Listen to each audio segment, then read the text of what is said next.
ಕಲ್ಮಾಡಿಯಲ್ಲಿರುವ Stella ಮಾರಿಸ್ ದೇವಾಲಯದ ವೆಲಂಕಣಿ ಆರೋಗ್ಯ ಮಾತೆಯ ಪುಣ್ಯಕ್ಷೇತ್ರ ಪ್ರತಿಷ್ಠಾಪನೆಯ ವಾರ್ಷಿಕ ಮಹೋತ್ಸವದ ಪ್ರಯುಕ್ತ ಪೂರ್ವಭಾವಿಯಾಗಿ 9 ದಿನಗಳ ನೊವೆನಾ ಪ್ರಾರ್ಥನೆಗೆ ಗುರುವಾರ ಸಂಜೆ ಚಾಲನೆ ನೀಡಲಾಯಿತು.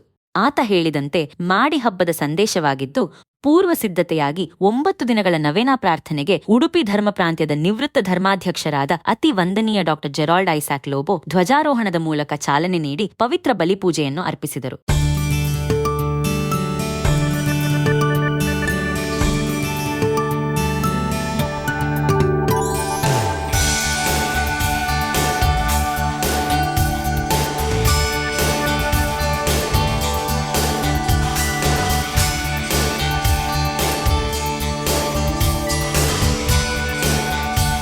ಬಲಿಪೂಜೆಯಲ್ಲಿ ಅತಿ ವಂದನೀಯ ಡಾ ಜೆರಾಲ್ಡ್ ಐಸಾಕ್ ಲೋಬೋ ತಮ್ಮ ಪ್ರವಚನದಲ್ಲಿ ಸಂದೇಶವನ್ನು ನೀಡಿ, ಕ್ರೈಸ್ತ ವಿಶ್ವಾಸಿಗಳು ತಮ್ಮ ಉತ್ತಮ ನಡೆ, ಪ್ರೀತಿ ಮತ್ತು ಸಹಾಯದ ಹಸ್ತದ ಮೂಲಕ ಕ್ರಿಸ್ತನ ಬೆಳಕನ್ನು ಜಗತ್ತಿಗೆ ತೋರಿಸಬೇಕಾಗಿದೆ.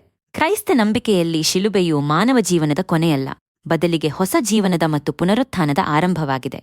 ಶಿಲುಬೆಯು ಯೇಸುಕ್ರಿಸ್ತನ ತ್ಯಾಗ, ಕ್ಷಮೆ ಮತ್ತು ಅನಾದಿ ಪ್ರೀತಿಯ ಸಂಕೇತವಾಗಿದೆ. ಇದು ಕಷ್ಟಗಳ ಅಂತ್ಯವಲ್ಲ, ಬದಲಿಗೆ ನಂಬಿಕೆಯ ಹೊಸ ದಾರಿಯಾಗಿದೆ ಎಂದರು. ಪ್ರತಿನಿತ್ಯ ದೇವರ ವಾಕ್ಯವನ್ನು ಓದುವುದರ ಮೂಲಕ ದೇವರೊಂದಿಗೆ ಸಂವಹನ ನಡೆಸಲು ಇರುವ ಪ್ರಮುಖ ಮಾರ್ಗವಾಗಿದೆ. ನಾವು ಬೈಬಲ್ ಓದುವಾಗ ದೇವರು ನಮ್ಮೊಂದಿಗೆ ಮಾತನಾಡುತ್ತಾನೆ ಮತ್ತು ನಾವು ಪ್ರಾರ್ಥನೆಯ ಮೂಲಕ ದೇವರೊಂದಿಗೆ ಮಾತನಾಡುತ್ತೇವೆ. ಮೇರಿ ಮಾತೆ ಯೇಸು ಸ್ವಾಮಿಯ ಮೂಲಕ ದೇವರ ಕೆಲಸಗಳನ್ನು ಕಾರ್ಯರೂಪಗೊಳಿಸಿದ್ದು, ಅವರ ಜೀವನದ ಆದರ್ಶಗಳನ್ನು ನಮ್ಮಲ್ಲಿ ಅಳವಡಿಸಿಕೊಳ್ಳುವ ಮೂಲಕ ಇತರರಿಗೆ ಮಾದರಿಯಾಗೋಣ ಎಂದರು.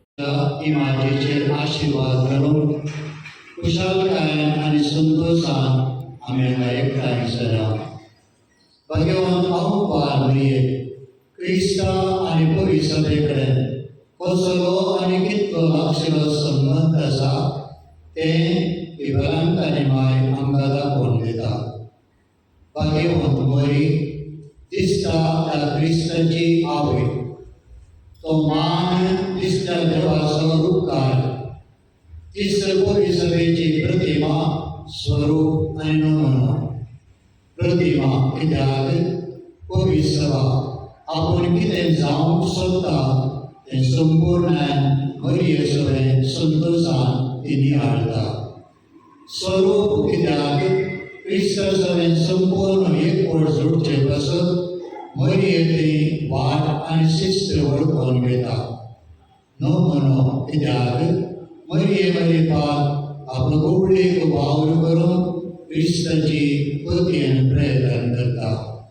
या पवित्र रीतीने ध्यान मनी आणि भक्तीन उर्बेन वांटो घेऊन आम्ही प्रत्येक ಮರಿಯಮಾಯಸೋ ಆಧಾರ ಮಾಟ್ಯ.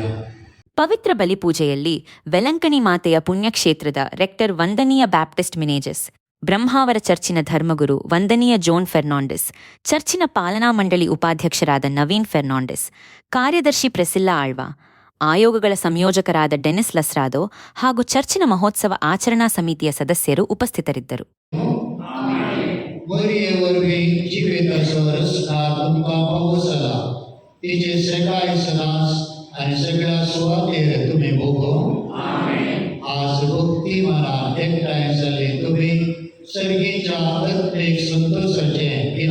ಒಂಬತ್ತು ದಿನಗಳ ನವೇನಾ ಪ್ರಾರ್ಥನೆಯಲ್ಲಿ ಭಕ್ತಾದಿಗಳಿಗಾಗಿ, ದಂಪತಿಗಳಿಗಾಗಿ, ದಾನಿಗಳಿಗಾಗಿ, ಯುವಜನರಿಗಾಗಿ, ಯಾಜಕರು ಮತ್ತು ಧಾರ್ಮಿಕರಿಗಾಗಿ, ವಯೋವೃದ್ಧರಿಗಾಗಿ, ರೋಗಿಗಳಿಗಾಗಿ, ಕುಟುಂಬಗಳಿಗಾಗಿ ವಿಶೇಷ ಪ್ರಾರ್ಥನೆಯನ್ನು ಸಲ್ಲಿಸಲಾಗುತ್ತದೆ. ಆಗಸ್ಟ್ 13ರಂದು ಗುರುವಾರ ಮಧ್ಯಾಹ್ನ ಆದಿ ಉಡುಪಿ ಜಂಕ್ಷನ್ನಿಂದ ಚರ್ಚಿನ ತನಕ ವೆಲಂಕಣಿ ಮಾತೆಯ ಸ್ವರೂಪದ ಮೆರವಣಿಗೆ ನಡೆಯಲಿದ್ದು, ಶಿವಮೊಗ್ಗ ಧರ್ಮ ಪ್ರಾಂತ್ಯದ ಧರ್ಮಗುರು ಫ್ರಾಂಕ್ಲಿನ್ ಡಿಸೋಜಾ ಚಾಲನೆ ನೀಡಲಿದ್ದಾರೆ.